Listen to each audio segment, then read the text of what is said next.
Hi friends, welcome to the tutorial of PennyTrail. Okay, let's get started. First, let's open them. You are greeted with this nice screen to choose your theme. You have light mode, dark mode, or you can choose your system default. There are 50 plus themes for you to choose from, each one optimized to be beautiful. Let's see few. Red wine, green jungle, Bahama and Trinidad. Each one beautiful. For this demonstration, let's go ahead with material classic. Okay, now let's continue. Here you can log into your Google account and enjoy the benefits of PennyTrail.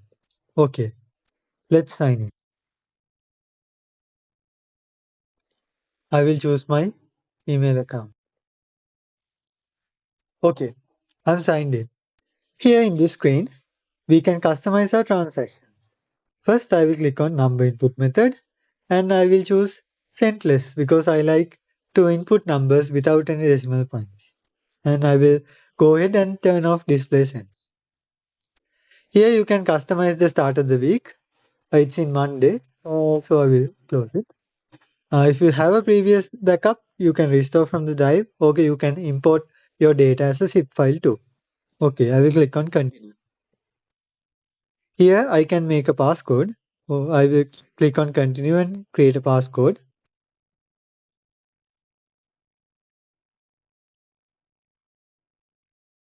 Okay, I can even enable my biometrics. So I will click on continue.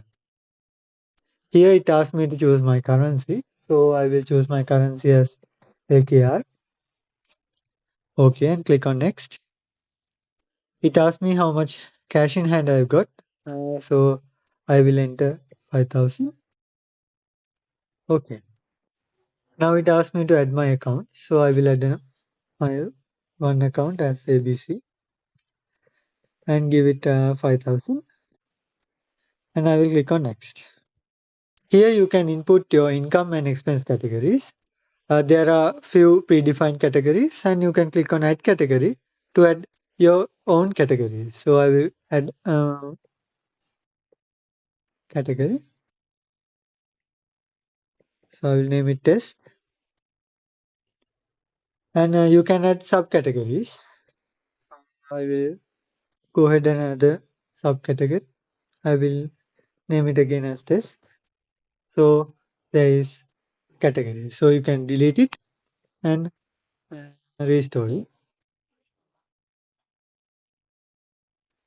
Okay. I will now click on next. Okay. We have finally now reached the home screen of our PennyTrail app. Here there is two sections. The top section with the widgets to quickly at a glance see what's happening, and below that there is the list of transactions. Since we haven't entered any transactions yet, it's empty. So let's enter few transactions. So click on plus,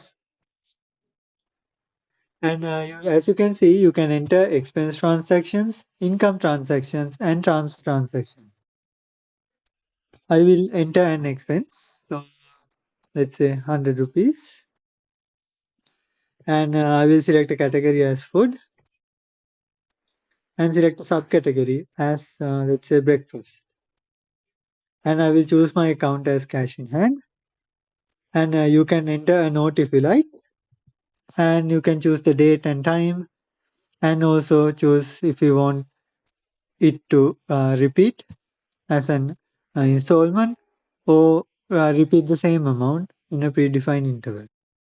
And you can also upload a receipt. You can take a photo and or choose a photo from a gallery. Okay, I will click on save. As you can see, the transaction is here. Okay, I will demonstrate how you can put a repeat transaction. To do that, I will click on plus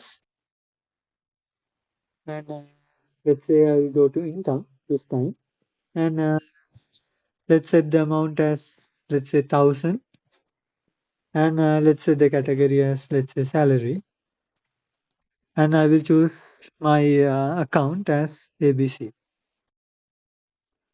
And here you can choose the start date to for this demonstration. I will choose as, let's say, January 1st, and I will make it repeat and repeat every month. You can choose week, day, or year. I will choose month. Okay, and I will click on save. So as you can see, if I go back, there is the transactions available. Okay.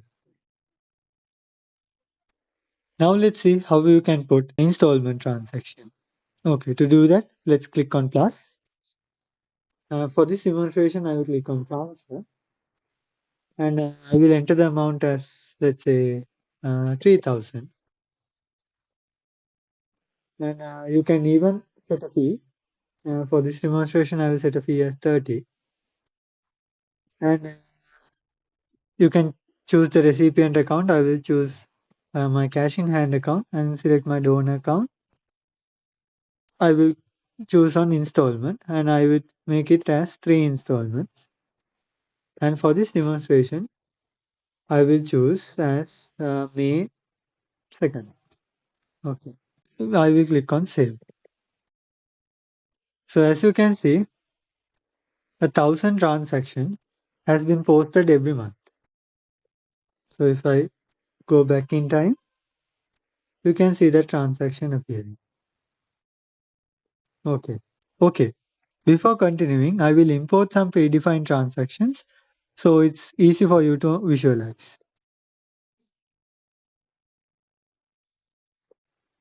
And I will import my transactions. Okay. So I'm authenticated and my transactions are back. Okay. Here you can search your transactions using the description, let's say picture, and there's my transaction filtered. You can even click on this drop down button and choose your duration filters, or you can click on the filter button here. Here there are plenty of filters for you to choose from. Let's say transaction receipt, only the transactions with a receipt.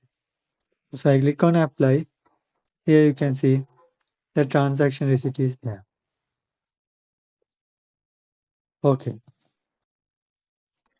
You can clear the filters by pressing on this button and click on apply filter. Now my filters are cleared. You can customize this to your heart's liking by going on to the settings, and there you can go to home screen widgets, and there you can choose a single color for all your widgets if you like, and also if not, you can select customize individual color. Let's say yellow for this, and then let's put let's say this color to it. And you can also turn on and turn off each individual widget according to your liking. Let's see if it has worked. So it has worked.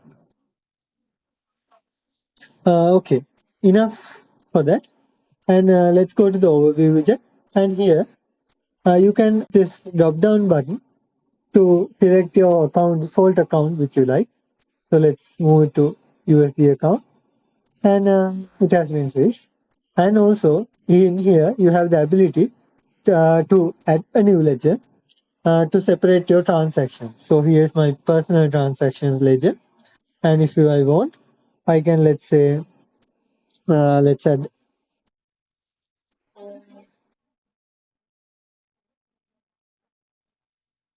You can also search. So I will search business, and okay, this suits me. Let's say make it green, and let's name the ledger business.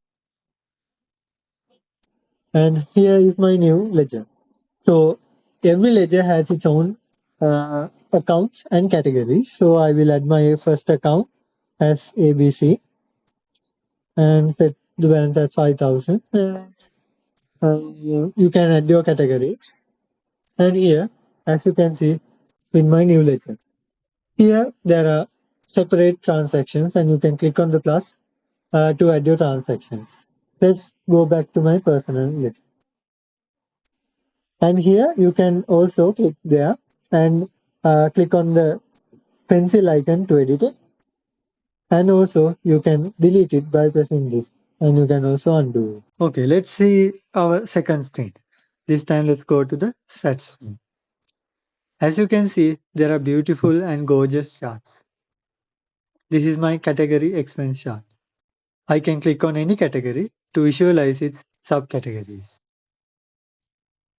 And here I can go into my expense trends, and there's a calendar, and there is my net worth trend.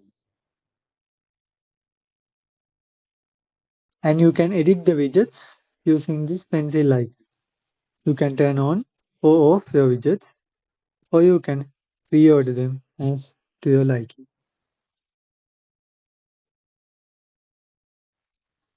Okay, let's now go into the budget screen. Okay, in the budget screen, I can set my overall budget. So I will set it as, let's say, 10,000. And you can even select carry on overspend. What that means is if you spend more than the budget for a particular period, let's say month, you can also select daily, weekly, bi-weekly, and so on.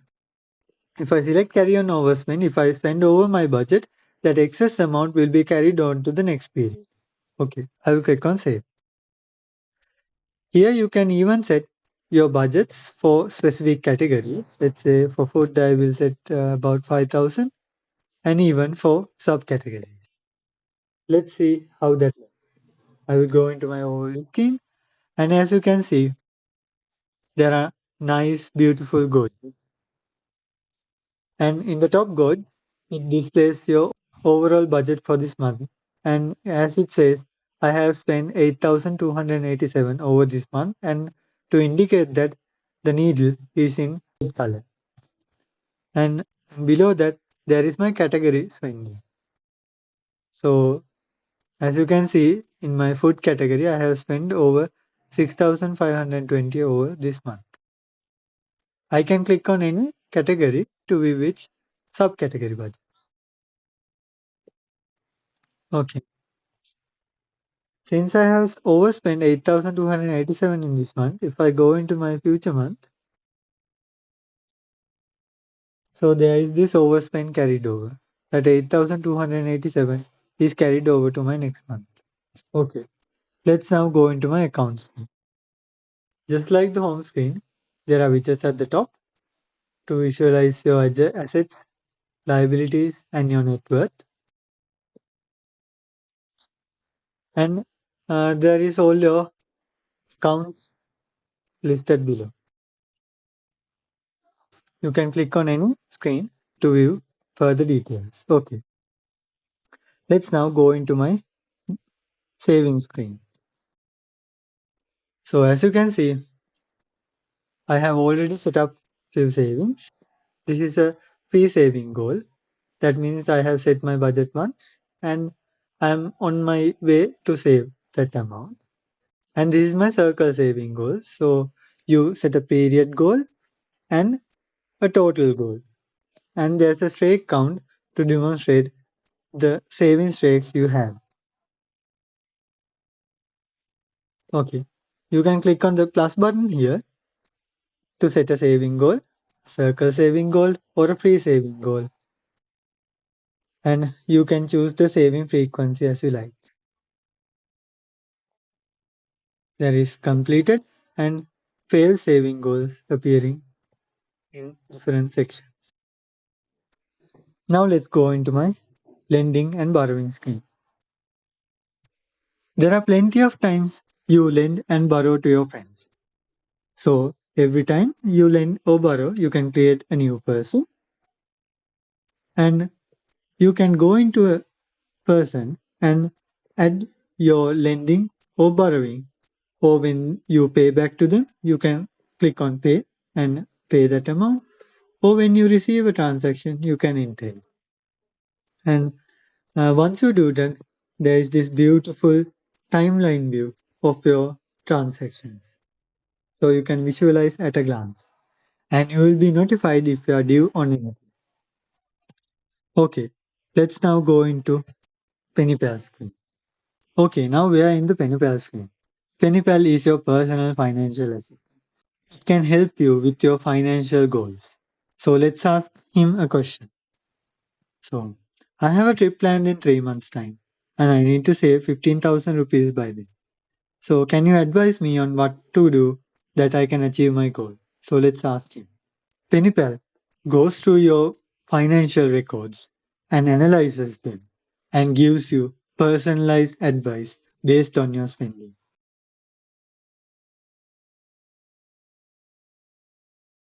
So, let's see what he has said. So, it has said me that I need to put aside 5,000 each month and it has said me to strictly reduce food spending and cut entertainment significantly and review my groceries and monitor my spending daily. And I can ask further questions. There are few pre-made prompts available and you can also type anything you want. Okay, let's now go into the settings. Here you can customize any aspect of PennyTrail. You can even you can even go into the navigation settings and rearrange the screens as you like. And you can even choose the default startup screen by clicking them. Okay, let's now go into the notification settings. Here you can enable your daily reminders. You can enable notifying about your upcoming transactions. You can even get notified about your lend and borrowing due date. And you can go into the screen lock and customize your screen lock. And also you can determine the frequency you want to require passcodes. And there are plenty of customization options. Okay, if you have any more questions, feel free to comment it down below. I will try to answer all of your questions. I hope you enjoy PennyTrail. Hope you have a great experience.